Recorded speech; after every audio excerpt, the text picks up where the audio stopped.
Good morning, I'm Harley Schlanger from the LaRouche Organization with your daily video update for July 31st, 2025.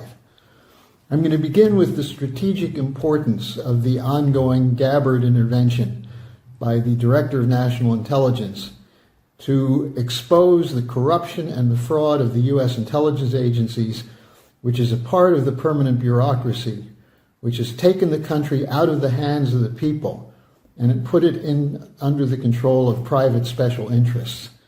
The U.S. under George W. Bush, Obama, and Biden was run by this permanent bureaucracy on behalf of special interests serving the Anglo-American financial and corporate establishment.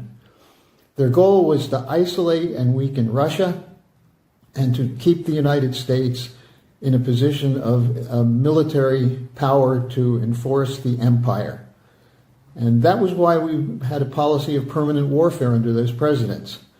In 2016, the American people voted for Donald Trump, who pledged to take power back for the American people away from these special interests, away from the oligarchical control, and especially to end the wars. Well, look what happened. He was under constant permanent attack from the same oligarchy that he was trying to take power away from. That's what Russiagate was about. And we're seeing that now in the documents produced by Gabbard, which showed that they faked intelligence assessments to make it seem as though Trump was under the control of Russia, to prevent a normalization of relations with Russia. This undermining of Trump led directly to the election of Biden in 2020. And what did we get from that? We got a war against Russia in Ukraine. We got support for Netanyahu's policy of ethnic cleansing, and it led to a decisive vote in 2024 against that, to bring Trump back into office. And he pledged that this time he would take power away from these private special interests.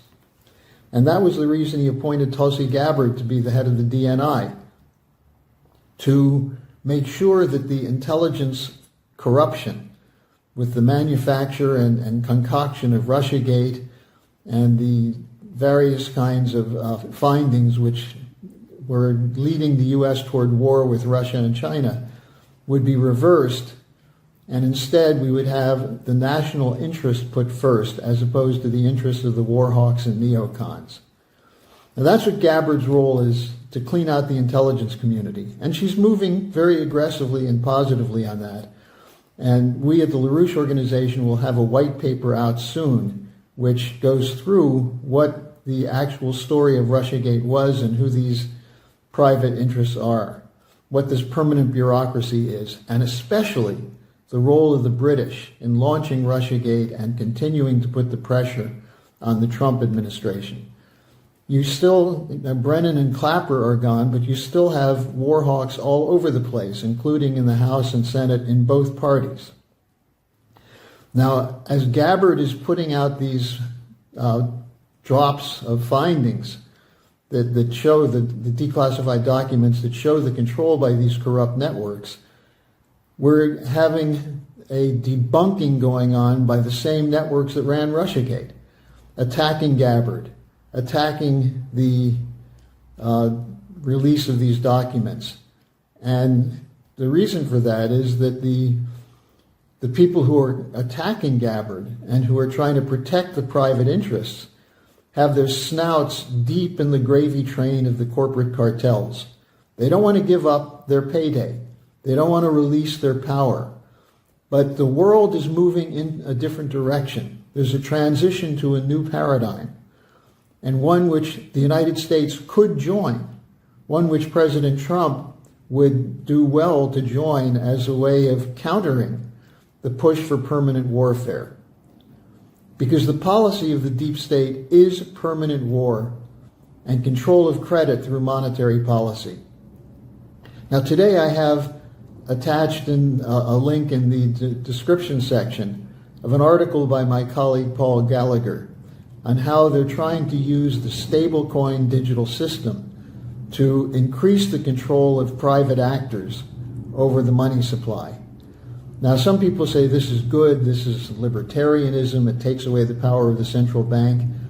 Well, if you want to get rid of the power of the central bank, take over the Federal Reserve, nationalize it the way Alexander Hamilton had the U.S. banking system set up as a credit system to feed the productive economy and the real economy, entrepreneurs, development of industry, infrastructure, instead of putting it in the hands of wildcat speculators who will use their control of digital currencies to loot the economy, to back up their worthless holdings.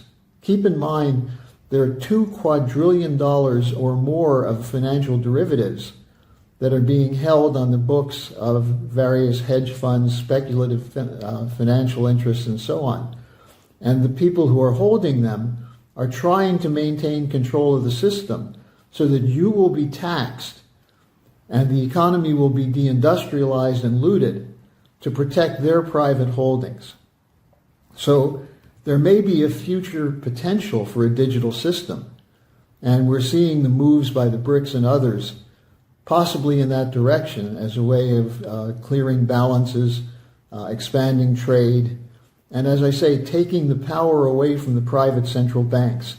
That's the key. Take it away from the private central banks. There should not be something called too big to fail banks. And the people who run these too big to fail banks have their hands on the Federal Reserve, and they control it, they own it, and they're looking for another way of looting in case the opposition to their system grows. So look at the article in the description box by Paul Gallagher, the link to it, and think about this whole question of why the move toward so-called stable coins is part of the deep state plan to keep the United States as a military enforcement arm of a unipolar order. And that's what the use of tariffs and sanctions are for, to slow the transition away from this old collapsing paradigm into a new paradigm of economic cooperation for mutual benefit. And that's why countries such as Brazil, India, China, that are committed to sovereign development not only of their own country, but of their neighbors, why they're under attack. And of course the same is true of why Russia and President Putin have been vilified by these networks. Now the global majority as a whole is moving away from this paradigm, recognizing that it's a collapsing system, and they're moving now today to stop the genocide being committed by the Zionist regime of the extremists around Netanyahu, which is moving to ethnically cleanse the Palestinians, with support from the United States. The killing going on in Gaza could not occur without the backup of the United States and Western governments that are committed to continue the flow of arms and money to the Netanyahu regime. And how do we benefit from that? How do we benefit from the idea that the Palestinian child should be sacrificed for the sake of the ethnic purity of Israel? Well, we don't.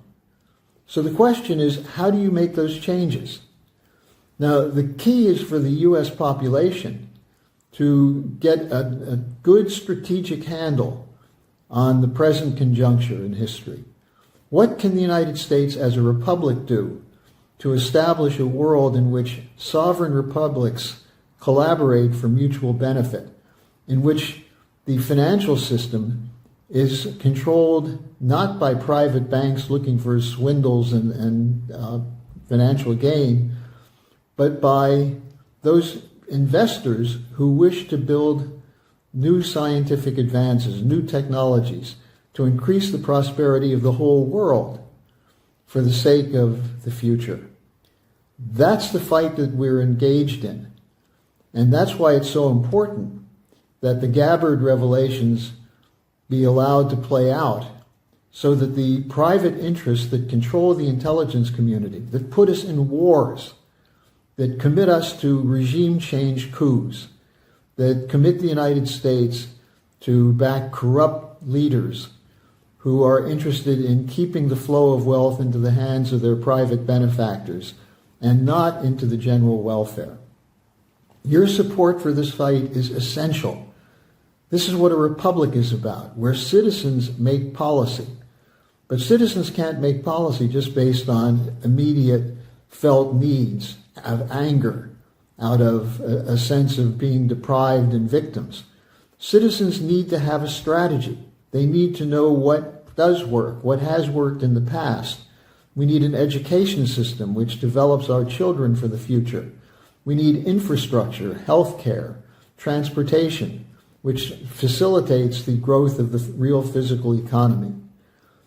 Now, one of the things I would recommend is sign up for the Executive Intelligence Review Daily Alert so that you can be on top of these developments, so you can be an informed voice of a citizenry in a republic committed to take power back from the private oligarchs and swindlers who control it at present. Share our videos. I have a link today to the interview I did with Helga Zepp-LaRouche yesterday, our weekly webcast. And you can get from her the insight that is now sought after by governments all over the world. And then there's also the link to the article on the crypto swindle by Paul Gallagher. So it's up to you.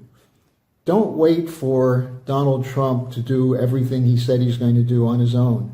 He's surrounded by neoliberals and neoconservatives. And in some cases, his judgment is affected by that and is not always so good. That's why it's essential that if you want to see our republic restored, you have to act. So thanks for joining me today. Take advantage of the links in the description section, and I'll see you again tomorrow. And by the way, I'm back to taking questions on Friday. If you have questions for me, send them to me at harleysch@gmail.com.